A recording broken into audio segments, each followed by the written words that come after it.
आप सभी को मेरा नमस्कार। मैं doctor Naresh Singh R Mehra PG college के इतिहास विभाग में असिस्टेंट प्रोफेसर के पद पर कार्यरत हूँ। जैसा कि आप सभी जानते हैं, कोविड-19 वायरस ने आज पूरे विश्व में एक संकट की स्थिति उत्पन्न कर दी है। इस संकट के दौर में हमें इस विषय पर कोविड-19 या इतिहास में महामारी की समस्या पर एक मंथन करने की आवश्यकता है। यदि हम इस विषय पर मंथन करते हैं तो देखते हैं कि इस प्रकार की महामारियां सिर्फ वर्तमान समय में ही नहीं, अतीत काल में, इतिहास में भी इनका वर्णन बहुत मिलता है। इतिहास में इनको कहीं ना कहीं किसी न किसी स्थान पर ब्लैक डेथ के नाम से भी जाना जाता है। लेकिन आज वर्तमान के दौर में हम इस संकट की परिस्थिति में देखते हैं तो हमें इस विषय पर मंथन करने की आवश्यकता है। क्या इस महामारी ने सकारात्मक प्रभाव डाले हैं या नकारात्मक? तब हम देखते हैं इसके नकारात्मक प्रभाव बहुत दिखाई देते हैं और इनके नकारात्मक प्रभावों में हम विभिन्न क्षेत्रों पर देख सकते हैं, जैसे कि ऐतिहासिक क्षेत्र में, सामाजिक क्षेत्र में। समाज में इसके नकारात्मक प्रभाव को देखना आवश्यक हो जाएगा। इसके साथ साथ हम प्रशासनिक क्षेत्र में भी इसके नकारात्मक प्रभाव को देख सकते हैं। इसके साथ हम सांस्कृतिक क्षेत्र में और मनोवैज्ञानिक दृष्टिकोण से भी इसका अध्ययन कर सकते हैं कि इसके नकारात्मक प्रभाव क्या हैं। इसके साथ हम विभिन्न क्षेत्रों को भी ले सकते हैं जिसमें एक प्रकार से मजदूरों, प्रवासी मजदूरों की समस्या और इसके साथ ही अन्य क्षेत्र जो बेरोजगारी की समस्या, अर्थव्यवस्था की समस्या या विभिन्न समस्याओं से हम जूझ रहे हैं, उन समस्याओं पर आत्ममंथन करने की आवश्यकता है। यदि इस विषय पर मंथन किया जाए तो हमें बहुत सारे जवाब मिल सकते हैं। इन सभी जवाबों को खोजने के लिए हमने इतिहास विभाग के आर मेहरा पीजी कॉलेज की छात्राओं के द्वारा विचार विमर्श और मंथन के माध्यम से एक प्लेटफॉर्म तैयार किया, जिसके माध्यम से सभी छात्राएं अपने विचार प्रस्तुत कर सकती हैं। आइए हम उनके विचार को सुनते हैं। नमस्कार, मैं प्रियंका मौर्य, इतिहास विभाग एमए फाइनल ईयर की छात्रा, आपके समक्ष अपने स्वरचित कविता द्वारा कोविड-19 जैसी महामारी पे अपने विचार प्रस्तुत करना चाहूंगी। जैसा कि आप सब जानते हैं, कोविड-19 महामारी से आज पूरा विश्व प्रभावित है। इस महामारी ने भारत को किस प्रकार प्रभावित किया है, मैं अपने विचारों द्वारा बताना चाहूंगी। मेरी कविता का शीर्षक है कोरोना एक बहुत बड़ी महामारी है। कोरोना एक बहुत बड़ी महामारी है, पूरी दुनिया इसकी चपेट में आ रही है। हमें इसको हराना है, विश्व विजेता बनकर दिखाना है, विश्व विजेता बनकर दिखाना है। हमें मुसीबत में मिलकर हाथ बढ़ाना है, हमें मुसीबत में मिलकर हाथ बढ़ाना है, हमें गरीबों के लिए कुछ कर दिखाना है। यह हमारे लिए संकट की घड़ी है, हमें कोरोना से जंग जीत कर दिखाना है, हमें कोरोना से जंग जीत कर दिखाना है। हाँ माना हमारी अर्थव्यवस्था डगमगा सी गई है, हाँ माना हमारी अर्थव्यवस्था डगमगा सी गई है। सच पूछो भूख मानवता को खा सी गई है, भूख मानवता को खा सी गई है। हमें जन कल्याण को कदम बढ़ाना है, हमें कोरोना से जंग जीत कर दिखाना है, हमें कोरोना से जंग जीत कर दिखाना है। इस महामारी ने हमें बहुत कुछ सिखाया है, इस महामारी ने हमें बहुत कुछ सिखाया है। हमें स्व आश्रित एवं आत्मनिर्भर बनना है बतलाया है, हमें स्व आश्रित एवं आत्मनिर्भर बनना है बतलाया है। रोको दोहन संभालो पर्यावरण प्रकृति ने जताया है, रोको दोहन संभालो पर्यावरण प्रकृति ने जताया है। देख कर भी न संभले तो विनाश होगा बतलाया है, देख कर भी न संभले तो विनाश होगा बतलाया है। कोरोना ने हिंदू मुस्लिम का भेदभाव मिटाया है, कोरोना ने हिंदू मुस्लिम का भेदभाव मिटाया है। हमें मिलकर इससे लड़ना है बतलाया है। ईश्वर ने हमें अपना नया रूप दिखलाया है, ईश्वर ने हमें अपना नया रूप दिखलाया है। हमने भगवान के रूप में डॉक्टर को पाया है, हमने भगवान के रूप में डॉक्टर को पाया है। हमें इसे हराना है, हमें कोरोना से जंग जीत कर दिखाना है, हमें विश्व विजेता बनकर दिखाना है, हमें विश्व विजेता बनकर दिखाना है। मैं अपने सारे कोरोना योद्धाओं को थैंक यू बोलना चाहूँगी, जिनकी वजह से आज हम सेफ हैं, घर में हैं। Thank you so much. नमस्कार। पिछले 4 महीनों में हमारी दुनिया जैसे बदल सी गई है। हजारों लोगों की जानें चली गई। लाखों लोग बीमार पड़े हुए हैं, चारों तरफ लोग सहमे हुए हैं। हम सब पर कोरोना वायरस का कहर उठा है। जो लोग इस महामारी से बचे हुए हैं, उनका तो रहन सहन ही बदल गया है। अगर मैं बात करूं इस त्रासदी की शुरुआत की, तो यह वायरस दिसंबर 2019 में चीन के वुहान नामक शहर में पहली बार सामने आया था। और फिर क्या था, दुनिया जैसे इधर की उधर हो गई। लोग अपने घरों में कैद हो गए, दुनिया भर की उड़ानें रद्द कर दी गई। लाखों करोड़ों लोग आज सोशल डिस्टेंसिंग का पालन करने को बाध्य हैं, विवश हैं। मैं पूछना चाहती हूँ कि जो आज हो रहा है, उसके लिए आखिर कौन जिम्मेदार है? जिन 5 तत्वों से हमने ये जीवन पाया, उन्हीं 5 तत्वों को शुद्ध करना आज हमारे बस में ही नहीं था। आखिर ऐसा हुआ ही क्यों? विज्ञान के पथ पर हमने अग्रसर होने का जो ये चयन किया, उसमें हम ये क्यों भूल गए कि जल, वायु, पृथ्वी, आकाश का शुद्ध रहना उतना ही आवश्यक है जितना जीवन के लिए वायु का होना। मैं हैरान हूँ ये देखकर कि जिन नदियों के शुद्धिकरण एवं कायाकल्प के लिए सरकार ने करोड़ों करोड़ों रुपए तक खर्च कर डाले, कई योजनाएं बना डाली, पर सबके सब निरर्थक ही साबित हुए। आखिर कब तक प्रकृति हमें क्षमादान देती जाए? कब तक वो सब कुछ सहन करती रहेगी? प्रकृति को अपना उग्र अवतार तो धारण करना नहीं था। आज कोरोना वायरस ने वो कर दिखाया है जो हम इतने दशकों से नहीं कर पाए। कोरोना वायरस के आगमन से इस दुनिया का कायाकल्प स्वतः ही होने लगा है। हमारे वातावरण में शुद्ध हवाएं बह रही हैं, नदियां अपनी उच्च गुणवत्ता पुनः प्राप्त करने लगी हैं, आसमान दोबारा खिलसा उठा है, हम फिर से पक्षियों की चहचहाहट को महसूस कर सकते हैं। मेरा प्रश्न आप सब से है कि अगर आज कई माता पिता ने अपनी संतानें खोई हैं, कईयों ने अपने भाई बहनों, जीवन साथियों को खो दिया है, कईयों के सिर से माता पिता की छाया चली गई है, तो आखिर इस दर्दमय स्थिति के लिए जिम्मेदार है तो कौन है? इस प्रश्न को बार बार सोचने की आवश्यकता है। इतिहास खुद को दोहराता है और हमेशा ये एक सीख भी दे जाता है। इसलिए इस प्रश्न को बार बार सोचने की आवश्यकता है। ये एक गंभीर विषय है, अतः इस पर चिंतन अति आवश्यक है।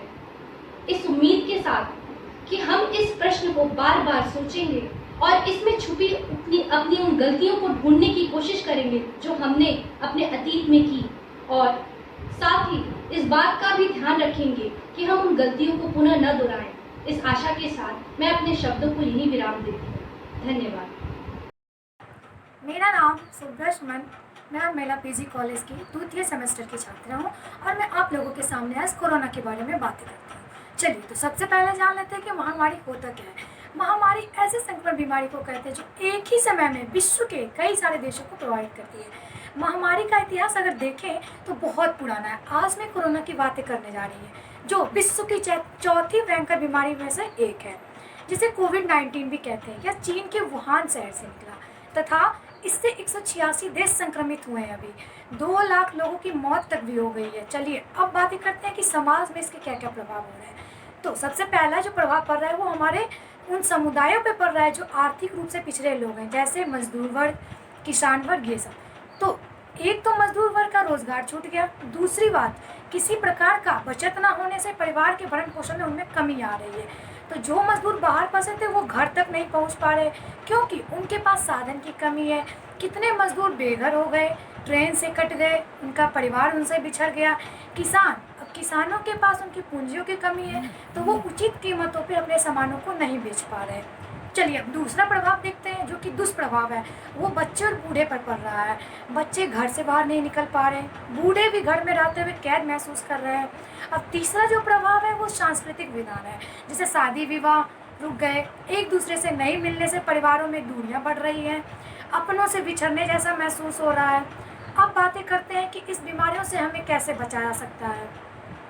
सोशल डिस्टेंसिंग का पालन करते हुए स्वस्थ रहने के लिए रोग प्रतिरोधक क्षमता को बढ़ाना है, सकारात्मक क्षमताएं अपने अंदर विकसित करनी है जिससे हम कोरोना जैसी महामारी से लड़ सकें। और भविष्य में अगर हम भारत का अगर बात करते हैं तो भारत में वैश्वीकरण में परिवर्तन आएगा। धन्यवाद। हेलो, नमस्ते, मैं Priyam Singh, MA first year student, Arya Mahila PG college. आज हम बात करेंगे कोरोना के बारे में। कोरोना को WHO ने मार्च 2020 में दूसरे सप्ताह में यह घोषित कर दिया था कि यह एक महामारी है। कोरोना हमारे सामने एक पहली महामारी नहीं है। हम अगर अतीत में जाके देखते हैं तो हर 100 साल पे एक बड़ी महामारी हमारे सामने आई है, और जब ये महामारियां आती हैं तो हमारे जीवन के प्रत्येक पहलू पे बहुत ही गहरा प्रभाव डालती हैं, जैसे सामाजिक, आर्थिक, राजनीतिक। कोरोना ने भी इसी प्रकार हमारे जीवन को प्रभावित किया है। तो आज हम बात करेंगे कि कोरोना ने किस प्रकार हमारी अर्थव्यवस्था को प्रभावित किया है। जैसा कि हम सभी जानते हैं कि भारतीय रिटेलर्स की आय बहुत कम हो गई है। गैर जरूरत की जो सामानें हैं जैसे कि फर्नीचर, कपड़ा, ज्वेलरी, कार्स इत्यादि, सबसे ज्यादा जो प्रभावित हुआ है वो है वायुयान और मोटर्स। तो और हम लोग ये सोच रहे हैं कि ये सब परेशानियां हमारे सामने न आए या फिर हम इससे घबरा रहे हैं। तो हम बता दें कि इस परेशानियों से भागा नहीं जा सकता है, इसका सामना करना पड़ेगा, क्योंकि ये परेशानी सिर्फ हमारे ही सामने नहीं आई है, हमारे पूर्वजों ने इसका सामना किया है और ये तो समस्या विश्वव्यापी है, सिर्फ हमारे देश में तो है नहीं। तो इसका हमें ये चाहिए कि हम लोग साथ मिलके इस परेशानी का सामना करें और इससे बाहर निकलें। और दूसरी बात की अर्थव्यवस्था का जो ह्रास हो रहा है तो उसे हमें सहन करना पड़ेगा, क्योंकि अगर हम चाहते हैं कि हमारा स्वास्थ्य ठीक रहे, हमारा देश ठीक रहे, तो उसके लिए हमें ये ह्रास सहन करना पड़ेगा। अब देख लीजिए 2008 में एक विश्वव्यापी मंदी आई थी जिसका भारत पे बहुत कम असर पड़ा था, लेकिन पड़ा तो था ना। तो उस समय भारत की इकोनॉमिक ग्रोथ क्या थी? 3% थी, लेकिन हमने अगले ही साल फिर से उसको रिकवर कर लिया और ग्रोथ क्या हो गई? 8 से 9%। तो इसी प्रकार अगर हम इस परेशानी से आज हम कोविड-19 से बाहर निकलते हैं तो फिर हम अपना अर्थव्यवस्था धीरे धीरे अपने स्तर पे ला सकते हैं। तो सबसे ज्यादा जरूरी ये है इस टाइम कि हम स्वस्थ रहें और हमारा देश स्वस्थ रहे। और इस टाइम जो सरकार के द्वारा काम किया जा रहा है मुझे लगता है कि वो काफी अच्छा है, क्योंकि देखिए ना हमारे देश की स्थिति और बाकी देशों से कितनी अच्छी है। तो इस और ये हम कहना चाहेंगे इसके बाद से कि इसी तरह आप सब लोग एक दूसरे का साथ दें और सरकार जो भी नियमें लागू कर रही है उसका अच्छे से पालन करें। और दूसरी बात हम ये बताएंगे कि कोरोना के बाद की स्थिति क्या होगी। तो हम सभी जानते हैं कि इस कोरोना के दौरान में बहुत सारे मजदूरों, कर्मचारियों का रोजगार छूट गया है। तो और इसमें बहुत सारे मजदूर ऐसे हैं कि जो दिन भर काम करते हैं और शाम को उनको पैसे मिलते हैं और उसी पैसे से वो अपनी दिनचर्या चलाते हैं।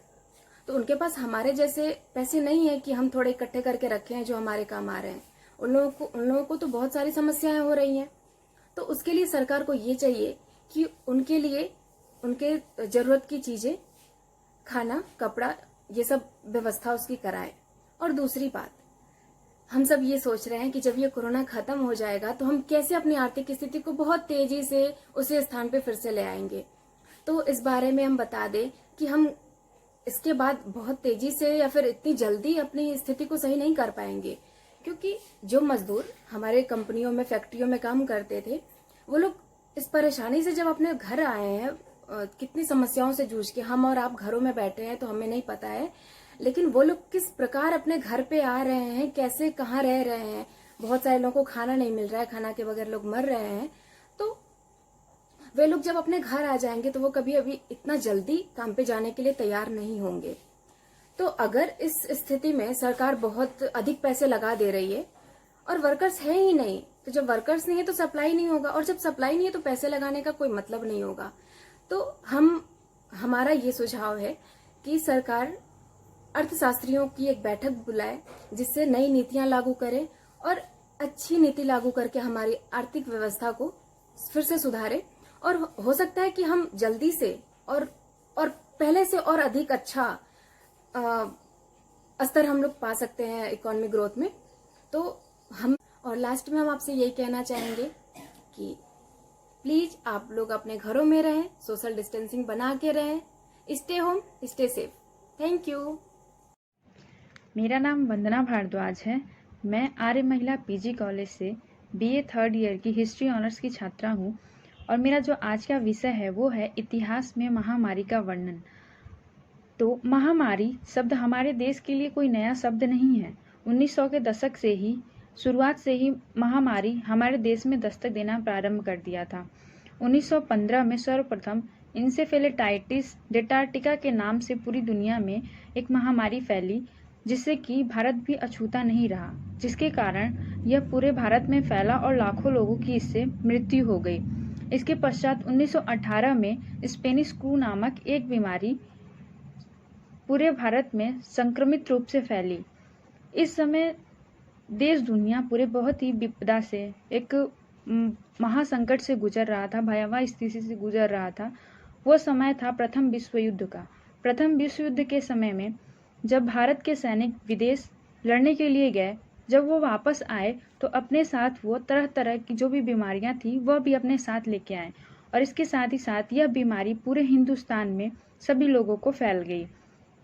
इसके पश्चात ही 1961 से 75 के बीच में भारत में हैजा नाम की बीमारी फैली, और साथ ही साथ 1968 से 69 के बीच में फ्लू नामक महामारी ने पूरा अपना प्रकोप स्थापित कर दिया। इसके तत्पश्चात 1974 में चेचक नामक महामारी भारत में अपना प्रकोप स्थापित कर लिया था। तत्पश्चात इसके बाद 1994 में सूरत में प्लेग नाम की बीमारी फैली, जिसके पश्चात वहाँ के लोगों में, क्योंकि यह बीमारी छुआछूत से फैलती थी, तो लोगों में बहुत ही इसके प्रति ऐसी भयावह स्थिति उत्पन्न हो गई थी कि लोग वहाँ से अपना पलायन शुरू कर दिए थे। पलायन करने उनकी मजबूरी हो गई थी, तो वहाँ के लोग जो भी थे वो एक शहर से दूसरे शहर पे पलायन करना प्रारंभ कर दिए थे। इसके पश्चात 2006 में डेंगू और चिकनगुनिया नामक बीमारी ने अपना प्रकोप स्थापित किया था, बहुत बुरी तरह से प्रभाव डाला था। इसके पश्चात 2009 में हेपेटाइटिस ने अपना जो भी बीमारी थी वो पूरे भारत में फैलाई थी। 2014 में उड़ीसा में पीलिया और स्वाइन फ्लू नामक बीमारी बहुत बुरी तरह से फैली थी। इसके पश्चात ही 2017 में इंसेफेलेटाइटिस नामक बीमारी ने पूरे भारतवर्ष को अपने अंदर ग्रसित कर लिया था, और तत्पश्चात 2018 में निपाह वायरस नामक एक खतरनाक वायरस ने अपना भयावह रूप धारण कर पूरा भारत को प्रकोप में लिया। तत्पश्चात 2019 के लास्ट में, अंत में, अर्थात 2019 के नवंबर में कोरोना वायरस नामक, यानी कि कोविड-19 भी जिसे कहा जाता है, यह वायरस जो कि चाइना के वुहान शहर से प्रारंभ होकर भारत ही नहीं बल्कि पूरे विश्व के वैश्विक स्तर पर 100 से ज़्यादा देशों में फैल गया। और इसके साथ ही साथ यह ऐसी बीमारी स्थापित हो गई है आज के समय में जिसमें कि इसकी कोई अभी तक दवाई नहीं बनी है, और जिसने पूरे विश्व को, पूरे देशों को अपने प्रकोप में स्थापित कर लिया है, विश्व को अपने प्रकोप में ले लिया है। और यह पूरे विश्व, पूरे भारत के अन्यथा अन्य देशों के लिए भी एक भयावह स्थिति हो गई है। इसके लिए सर्वप्रथम बस एक ही उपाय है कि आप सोशल डिस्टेंसिंग बनाकर रखें, मतलब कि आप लोग एक दूसरे से दूरी बनाकर रखें, और भी जो भी गवर्नमेंट की तरफ से जो भी योजनाएं आ रही हैं, जो भी नियम आ रहे हैं, उसका पालन करें। तो आप घर में रहें और सुरक्षित रहें, और कोरोना वायरस से अपने और अपने परिवार को सुरक्षित रखें, क्योंकि आपकी सुरक्षा अपनों की सुरक्षा। तो stay home, save lives. Good morning. My name is Tanya Patel, student of MA History first year, Arya Mahila PG College. Today, the globe is facing attack of coronavirus pandemic. Before COVID-19, the world had encountered several pandemics like flu, plague, AIDS, etc. Pandemics pose serious threat on human race. But development of vaccines, medicines, and herd immunity proved game changer. Nowadays, we come across the word pandemic regularly. But do we know what the word actually means? The rapid spread of a particular disease around a particular region is termed as epidemic, and the global outbreak of epidemic is termed as pandemic. One of the most deadly pandemic encountered by human race was Black Death, caused by bacterium Yersinia pestis in the year 1346 to 1353, taking lives nearly 200 millions. It is spreaded through person to person through air and by the bite of infected rats and flea. Black Death affected the human lives in an unexpected way, covering social, religious, political, environmental, cultural, living style, etc. by complete 360 degree. Following the pandemic, the government immediate response on front of economy was to try to hold supply and demand chain. The Statute of Labor's law was passed restricting the free movement of laborers. The wages of laborers were increased due to lack of them. A new middle class emerged. This took the Europe on path of modernization and development in science and technology. In search of new market and lack of laborers resulted in sea route explorations, which later on turned in imperialism and colonialism. The development boosted the European economy. There's come a new morning after every dark night. Similar is with pandemics too. They have both positive and negative sides. Pandemics took the world on a better path. The steps taken during Black Death can be exemplary. Maintenance of hygiene and cleanliness should become an unchanging part of lives. The policy of isolation and quarantine can be game changing. Ayurveda and yoga have their own parts to play. The time demands that we need to fight against COVID-19 unitedly, focusing on positive aftermath of it. Always remember, prevention is better than cure. Stay healthy, stay safe. Thank you. Hello everyone, myself Ritu, student of Arya Mahila PG College, Shetganj, Varanasi, affiliated to Banaras Hindu University. आज हम चर्चा करेंगे अपने जाने माने topic कोविड-19 पर, जिसे हम पेंडेमिक कोविड-19 के नाम से जानते हैं। जैसा कि हम सभी देख पा रहे हैं, आज कोविड-19 से पूरा देश किस तरह से प्रभावित है और यह हमारी गतिविधि को बुरी तरह रोक रही है और जिसने हमारे सामाजिक, आर्थिक और राजनीतिक क्षेत्र को बुरी तरह ग्रसित कर रखा है। इसके अच्छे और बुरे प्रभाव हमें देखने को मिल रहे हैं। हालांकि नकारात्मक प्रभाव ज़्यादा है, लेकिन अगर हम सकारात्मक की बात करें तो जहां इंडस्ट्रीज़ के बंद होने से हमारा वातावरण काफ़ी संतुलित हो गया है और प्रदूषण की समस्या काफ़ी हद तक कम हो गई है। और लेकिन जैसा हम देख पा रहे हैं, इसके प्रभाव से हर क्षेत्र, हर वर्ग के लोग को काफ़ी कुछ सहना पड़ रहा है। आम जनता इससे पूरी तरह प्रभावित है। अपर क्लास के लोग अपना और अपने परिवार का ख्याल रख ले पा रहे हैं,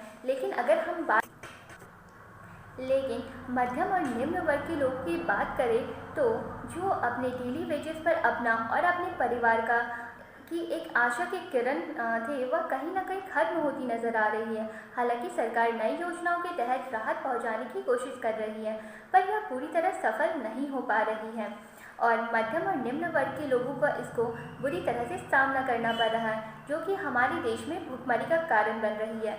मेरा यह विचार है कि सरकार अपना काम कर रही है और as a good responsible citizen हमारा कर्तव्य बनता है हम एक छोटा सा कदम उठाए इस महामारी से लड़ने के लिए। यह पूरी तरह खत्म तो नहीं हो सकी, लेकिन हाँ, हम अपना छोटा योगदान देकर शायद आने वाले सालों पर इससे पूरी तरह निजात पा सकें। और हमें योगदान बस इतना देना है कि हमें रुकना नहीं है, थोड़ी कठिनाइयों के साथ ही सही अपनी गतिविधियों को कंटिन्यू रखना है। हमारा देश इतना डिजिटल हो चुका है कि हम बहुत सारी चीज़ें ऑनलाइन देख सकते हैं, सीख सकते हैं और अपने स्किल को बढ़ा सकते हैं। और जैसा कि हमारी डॉक्टर्स, पुलिस, स्टाफ अपने कर्तव्य को पूरा कर रही है, हम साथ मिलकर अपने कर्तव्य को समझें और उसे पूरा करें।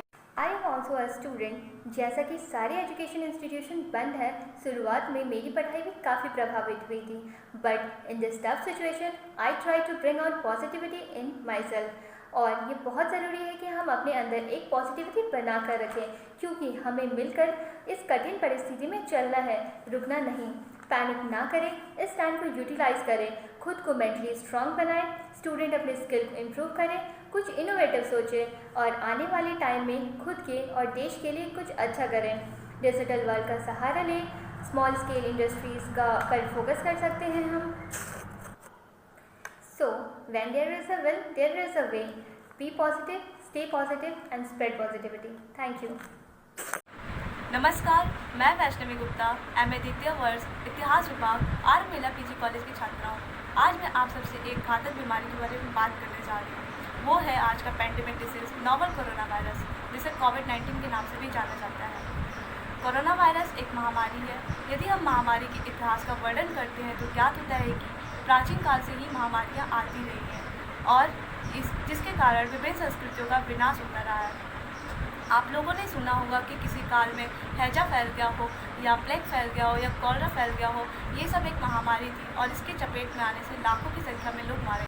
वर्तमान समय में आई कोरोना महामारी, जिसका नाम सुनते ही लोग सहम जाते हैं। इसकी शुरुआत दिसंबर 2019 चीन के वुहान शहर से शुरू हुई थी और आज पूरे विश्व में फैल चुका है।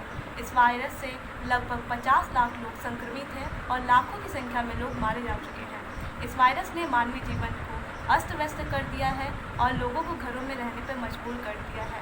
इस वायरस से निपटने हेतु एक विश्वव्यापी संपूर्ण लॉकडाउन जैसी एक आवश्यक कदम उठाए गए हैं, जिसे निश्चय ही आमजनों को काफ़ी मुश्किलों का सामना करना पड़ रहा है।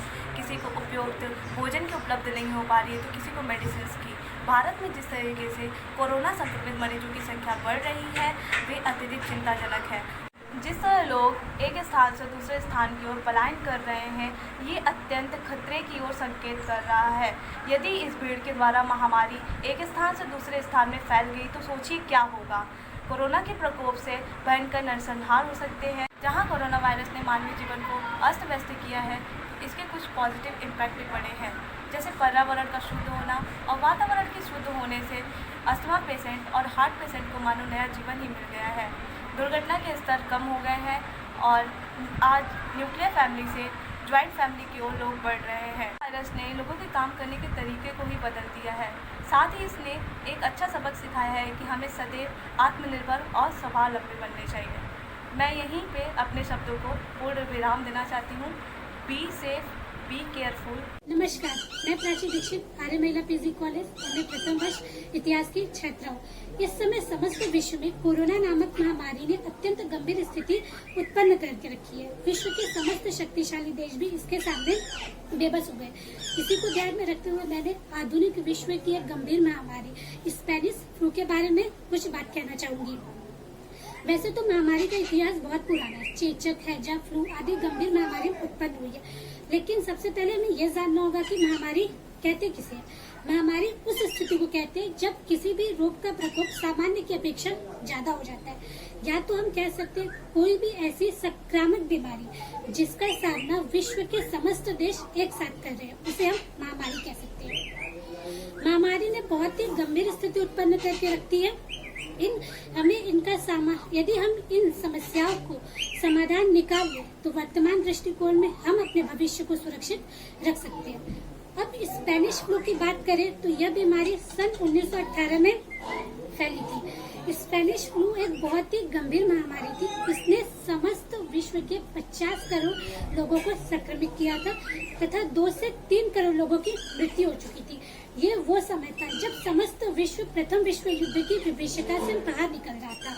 उसी समय स्पेनिश फ्लू नामक महामारी ने दस्तक दी हुई थी। इस बीमारी को हम इन्फ्लुएंजा पैगमेनिक ऑफ 1980 के नाम से भी जान सकते हैं। अब पहले तो ये विचार आता है कि ये बीमारी फैली कैसे। तो ये बीमारी जब प्रथम विश्व युद्ध के दौरान वो सैनिक जो एक संगठनों में रहते थे या बहुत भीड़ भाड़ वाले इलाके में रहते थे, वहां से फैली थी। मुख्य रूप से हम कह सकते हैं कि फ्रांस के समीप एक खाई थी जिसका वातावरण बिल्कुल भी अच्छा नहीं था। तो ये इस हिसाब से ये रोग फैलता चला गया और प्रथम विश्व युद्ध से लौटे वो सैनिक जो अपने घर को गए, वो इस महामारी को या इस वायरस को पूरी दुनिया में भी फैलाते चले गए।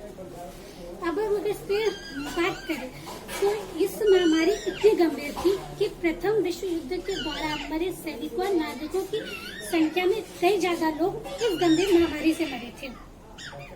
अगर इस महामारी की अगर हम बात करते हैं तो इस महामारी ने भारत में भी बहुत ही घातक परिणाम दिए थे। सिर्फ भारत में 2 से 3 करोड़ लोगों की मृत्यु हो चुकी थी।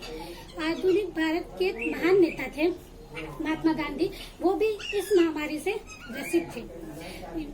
भारत में इस बीमारी को बॉम्बे फीवर के नाम से जाना जाता है और हिंदी के बहुत प्रसिद्ध कवि थे सूर्यकांत त्रिपाठी निराला, उनके परिवार को भी इस बीमारी का सामना करना पड़ा था।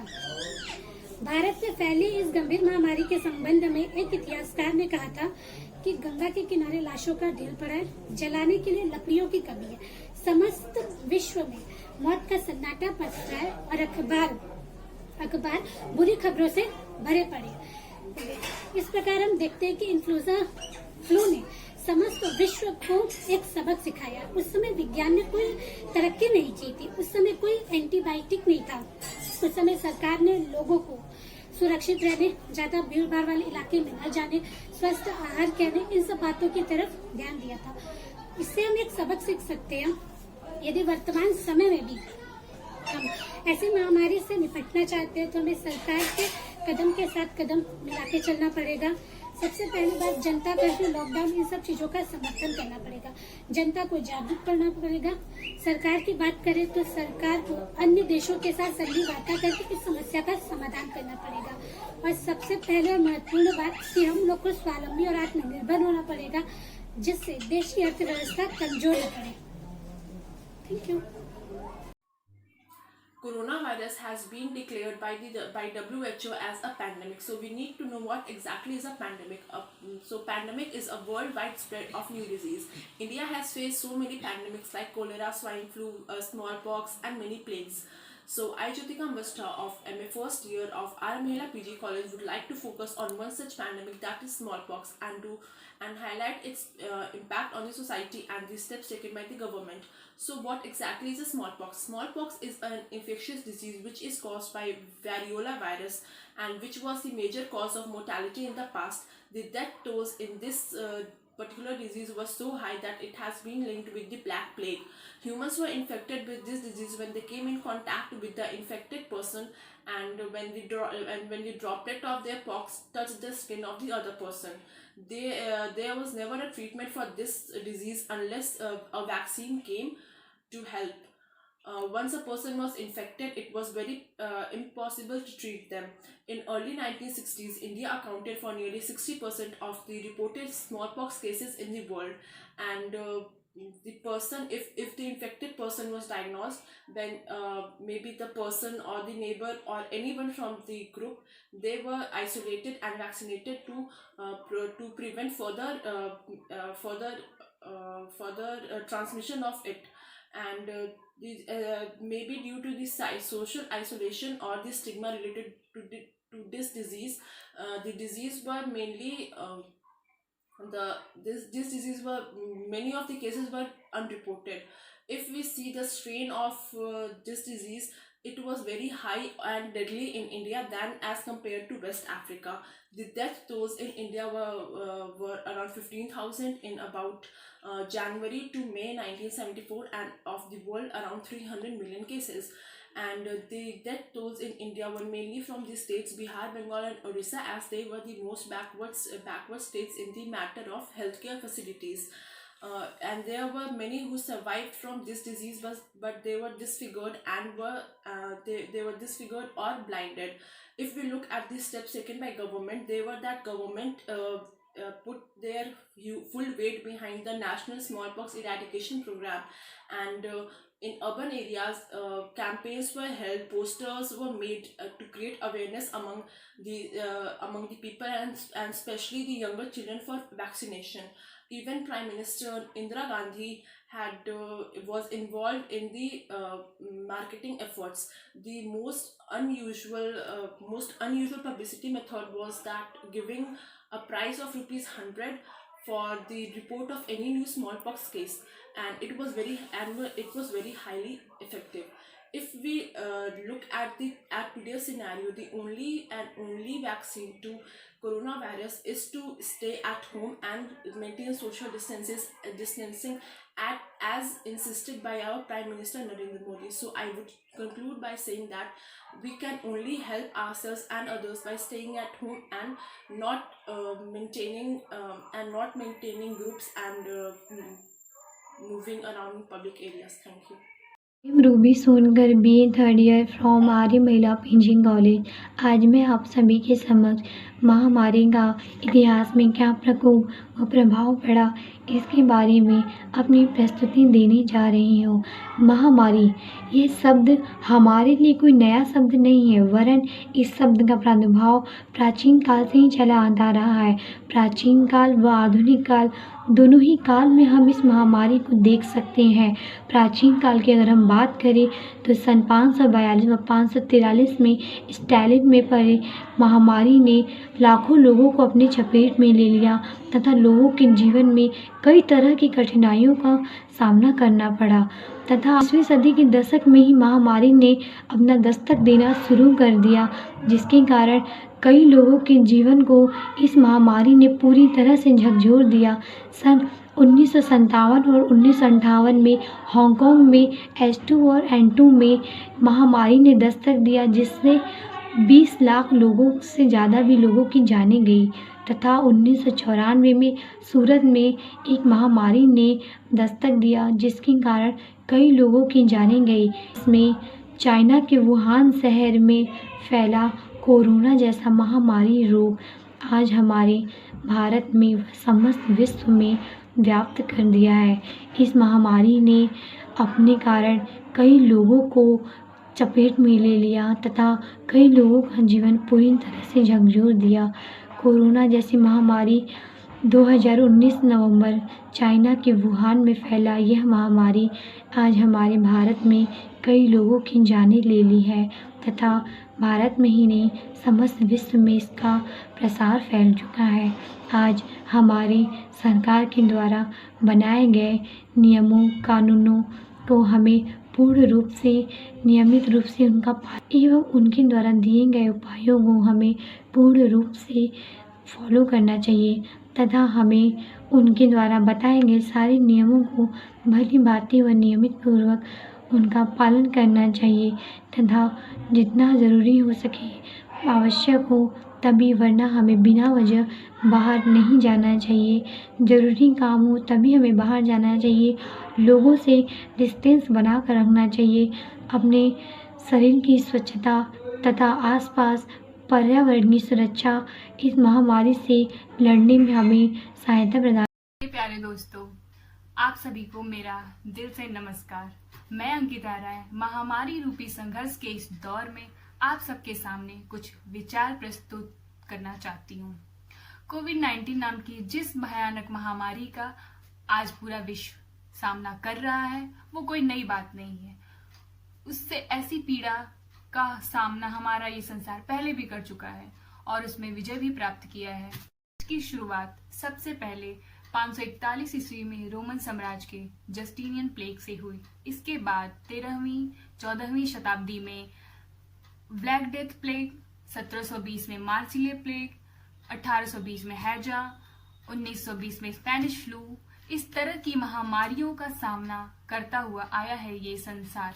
में कोविड-19 के रूप में 21वीं शताब्दी में भी इसी पीड़ा ने फिर से दस्तक दी है, जिसकी लड़ाई हमें शारीरिक रूप से एक दूसरे से दूरी बनाकर और मानसिक तौर पर तैयार होकर लड़ना होगा और हम लड़ भी रहे हैं। कोविड-19 नाम की जिस एक तरह से यह इशारा है कि हमें इस महामारी के साथ जीने की आदत डालनी होगी। पूरे विश्व में 43 लाख लोग इसकी चपेट में आ चुके हैं और जिसमें से लगभग 3 लाख लोगों की मृत्यु भी हो चुकी है। इसकी वैक्सीन बनने में लगभग 17 से 18 महीने का समय भी लग सकता है और बनने के बाद भी जन जन तक पहुंचने में इसका अत्यधिक समय लगेगा। ऐसे में हम सबको इस महामारी से लड़ने के लिए स्वयं ही आगे आना होगा और पूरी जिम्मेदारी के साथ घर के अंदर रहते हुए समाज के कल्याण भावना के साथ नए नए सृजनात्मक कार्यों के विषय में सोचते हुए अपने व्यक्तित्व को प्रत्येक दिन निखारने का प्रयास करना होगा। हम कह सकते हैं कि हमारी आजादी पर पूर्ण विराम जरूर लगा है। विश्व में 300 करोड़ से भी ज्यादा गरीबी का स्तर 20% जरूर बढ़ा है, परंतु बहुत कुछ खोते हुए भी इस महामारी में विश्व को बहुत कुछ सिखाया है। एक भारतीय संस्कार और नमस्कार, जीवन को रीसेट करने का अवसर और साथ ही प्रकृति का अद्भुत अति सुंदर सुख भोगने का अवसर भी प्रदान किया। हवा से भी तेज विकास की गति जब रुकी तो सबके सब परेशान हो गए, परंतु ये पीड़ा किसी एक की तो नहीं है, पूरे विश्व की है और उस पर मरहम भी सबको मिलकर लगाना होगा। प्रकृति ने हमें अवसर दिया है स्वयं को, समाज को समझने का और इस अवसर का लाभ उठाते हुए हमें सूरज की तरह प्रतिदिन प्रकाशित होना ही होगा। इस संघर्षपूर्ण समय के बाद हमें एक ऐसे भविष्य की प्राप्ति होगी जिसमें हमारी ही सताई हुई ये धरती अपनी प्रकृति रूपी प्रवृत्ति पर मरहम लगा चुकी होगी, ओजोन परत का घाव भर चुका होगा, हमारे नदियों का पानी निर्मल हो चुका होगा, लोगों का एक दूसरे के बीच जो संबंध है वो उसमें निकटता आ चुकी होगी। विश्व में संतोष रूपी चरित्र का निर्माण होगा। जो योजनाएं निर्जीव को संवारने के लिए बनाई जाती थी अब वो सजीवों के लिए होंगी। अंत में मनुष्य को यह समझ में आ जाएगा कि प्रगति के लिए उसे प्रकृति को नष्ट करने या कहीं जाने की आवश्यकता नहीं है, क्योंकि सृजनात्मक कार्य कहीं से भी किया जा सकता है, घर के अंदर से भी। और मैं इसी के संदर्भ में एक लाइन बोलना चाहूंगी, तू और भी इम्तिहान ले जिंदगी, तू और भी इम्तिहान ले जिंदगी, हमारे हौसलों की स्याही, हमारे हौसलों की स्याही अभी भी बाकी है। Stay home, stay safe. जय Hind. Hello everyone, my name is Divya Kumari Jaiswal. I am a first year from R Mahila PG College. I am here to share my views on the topic cholera. Cholera is an infection of large intestine characterized by severe diarrhea. It caused dehydration and loss of electrolytes. There are many sources of this disease.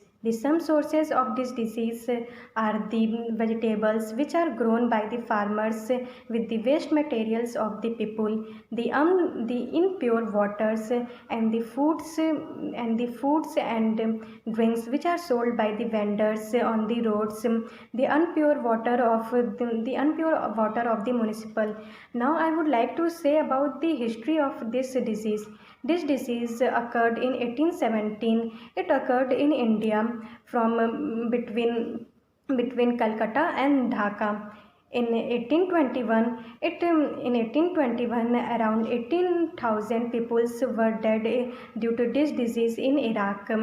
This disease, after some time, this disease was disappeared from many countries, but it was not disappeared from its home base, Bay of Bengal.